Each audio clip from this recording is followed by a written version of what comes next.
Malapit sa Tulyahan River ang oil spill na nagsimulang mapansin ng mga taga roon kanina alas 12 ng tanghali. Sa Caloocan, 2 bata ang nahilo at nagsuka dahil sa amoy ng langis sa ilog. Sa tansya ng mga taga-barangay, kayang pumuno ng 15 drum ang langis sa ilog. Hinala nila, inanod mula sa QC ang langis, pero hindi pa malinaw kung saan nga ba ito nanggaling. Sa ngayon, nakatimbre na sa DENR ang sitwasyon habang round the clock ang pagbabantay sa ilog na yan.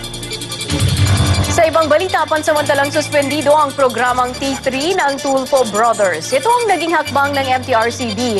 Matapos ang mga binitiwang salita ng magkakapatid sa nasabing programa, laban naman sa mag-asawang Claudine at Raymart Santiago. Tinutukan ng media ang closed-door meeting ng MTRCB panel. Ito ang unang araw ng pagdinig ng board kaugnay sa May 7 episode ng programang T3 ng magkakapatid na host na sina Rafi, Ben at Erwin Tulfo. Sa nasabing episode, nagbitiw ng mga salita ang Tulfo Brothers tungkol sa away ng kuya nilang Simon at ng mag-asawang Claudine at Raymart Santiago. Matapos ang 3 oras na paghihintay, inihayag ng panel ang desisyon nito. The ad hoc committee has granted the motion of MTRCB Legal Counsel to place the program T3 Kapatid Sagot Kita under preventive suspension effective today for 20 days. Isang final... Pero nilinaw ng MTRCB, hindi parusa ang suspension at libreng lumabas sa iba pa nilang programa ang 3 anchor. Yung preventive suspension, yan ay tinatawag na kumbaga ancillary remedy. Pantulong lang ngayon, panandali ang relief, kumbaga, paracetamol ng batas na hindi pa natin alam kung anong yung malalim na karamdaman. Isinaalang-alang din ng MTRCB ang 3-day internal suspension na pinataw ng TV5 management sa mga host. Kami humingi ng paumanhin sa inyo. Ito po kasi nadala po kami sa bugso ng aming mga damdamin. Ang paghingi ng paumanhin ni Erwin Tulfo sa kanilang viewers at ang statement ng TV5 na personal na opinyon ng magkakapatid na host ang binitiwan nilang mga salita at hindi ito kinukonsinti ng network. We do orient our hosts when they get on board. That is an SOP in TV5. Ikinalungkot naman ng kolumnistang Simon Tulfo ang pagkakasuspindi sa programa ng mga utol niya. Nalulungkot ako at awang-awa ako doon sa mga kapatid ko dahil napasubo sila dahil sa akin. Alam niyo, kung ngayon ko lang nalaman na kung gaano nila ako kamahal. Pero ang abogado na mag-asawang Raymart at Claudine naging maingat sa pagkukomento. Respetado natin yung mga Tulfo Brothers. Understandable yung reaction nila, they just want to defend yung kanilang kapatid. The same way na sindihan nila na yung reaction ni Raymart, dinefend lang din yung asawa. Sa May 14, nakaschedule ang susunod na hearing. Kung mapapatunayan ng MTRCB na may pagkukulang pwedeng masuspindi o kansilahin ang programa o di naman kaya'y pagmultahin ang network. Ina Zara, News 5. Kukwestiyonin naman ng TV5 sa korte ang desisyon ng MTRCB na patawan ng preventive suspension ng programang T3. Malinaw daw kasi na paglabag ito sa press freedom. Bigay naman tayo ng official statement. Inalmahan ng presidente at CEO ng TV5 na si Attorney Ray C. Espinosa ang 20-day preventive suspension na ipinataw ng MTRCB sa programang T3 ng magkakapatid na Rafi, Ben at Erwin. Susundin ng network ang desisyon pero kukwestiyonin daw ito sa korte. I have great respect for the chair of the MTRCB, but this is something that we believe we have to fight for. Kailangan pumunta tayo sa husgado para i-contest yung order ng MTRCB. Nakakabahala raw ang desisyon. Kalabisan daw kasi ito sa mandato ng MTRCB at isang banta sa malayang pamamahayag. Hindi pwedeng sabihin ng MTRCB na i-shutdown yung programa. News and public service program yun eh. Hindi pwedeng isuspend ng MTRCB ang isang news show. Censorship yun, tsaka violation ng freedom of the press. So yun yung paglalaban natin, no?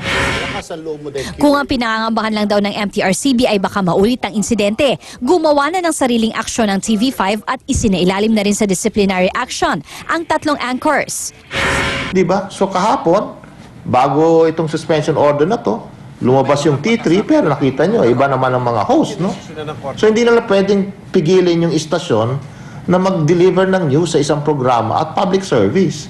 So paano na yung yung ginagampanan nating tungkulin natin, no, na magbigay ng news, kahit anong format pa yan lumabas, news pa rin yan. Dahil T3 lang ang sinuspinde, balik na sa kanilang ibang programa ang magkakapatid na Tulfo sa Lunes. Bukas naman, formal na maghahain ng reklamo ang TV5 sa Court of Appeals. Pero habang walang desisyon ang korte, tiniyak ng TV5 na irerespeto ng network ang suspension order ng MTRCB. Ina Zara, News 5. Kaugnay po niyan, narito po ang opisyal na pahayag ng TV5. News 5 is deeply concerned with the MTRCB decision to place its public service program T3 under preventive suspension. We believe that this oversteps the mandate of the MTRCB and sets it on a path that could threaten the independence and freedom of the broadcast industry. Self-regulatory mechanisms internal to the organization and instituted within the industry and to which TV5 subscribes were in place, enforced, and ultimately effective in disciplining program hosts Ben, Rafi, and Erwin Tulfo. MTRCB's action of placing T3 under preventive suspension raises the question of what else, other than disciplining the anchors, does the government aim to achieve. The Tulfos have been sanctioned. What else is there for the government to resolve? A preventive suspension suggests that the continued broadcast of the program would constitute a danger to the viewing public. There is no such danger.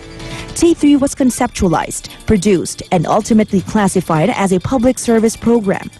For MTRCB to even consider or suggest by its actions that T3 has suddenly lost all its purpose, value, or worse, poses a danger to the public such that it warrants censorship, sets a dangerous tone, and could potentially lead to a dangerous precedent for all news programs.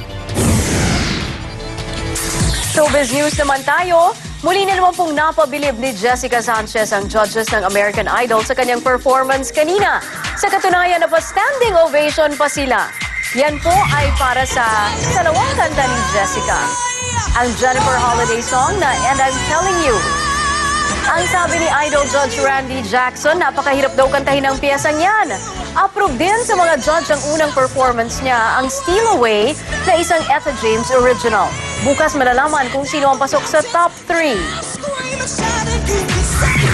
Samantala, 5 araw na bakasyon sa Singapore ang treat ng kapatid nating si Ryan Agoncillo sa birthday ng kanyang misis na si Judy Ann Santos. Pangarap daw kasi ni Juday na mag-food trip sa Singapore. Pero bago umalis, nagbigay po muna ng comment si Juday tungkol sa isyong kinasasangkutan ng kumare niyang si Claudine Barreto. Sana maayos, diba? Sana maayos ng wala nang masaktan. Sana pagdating ng panahon, maayos ng magandang usapan. So bukas, partner, magkakaalaman na kung makapasok si Jessica dito sa top 3. Oo. Pero ibabase yun doon sa kinantanan nila. Kanina. Yung standing ovation na. Base sa reaction ng mga judges, partner, mukhang si Holly ang tagilid. Oo, magugulat talaga tayo kung si Jessica matanggal after that wonderful performance. Ayun. Trivia time muna tayo, mga kapatid. Ang tanong natin, napakasimple. Anong lugar sa Pilipinas ang binansagang City of Flowers? Narito ang inyong choices, Baguio City ba, Zamboanga City o Iloilo City? Ang sagot, maya-maya lang. Susunod, nanay ng Cebu Pacific staff na tinalakan umano ni Claudine Barreto naglabas ng sama ng loob laban sa aktres. Dating Pangulong Erap, rehistradong botante na ng lungsod ng Maynila. Makakalaban na si Mayor Alfredo Lim. May mensahe raw agad sa dating kaibigan. At oras at araw kung kailan pinakaganado raw si Mrs. para maglabing-labing. Natukoy na raw. Abangan yan sa pagbabalik ng Pilipinas.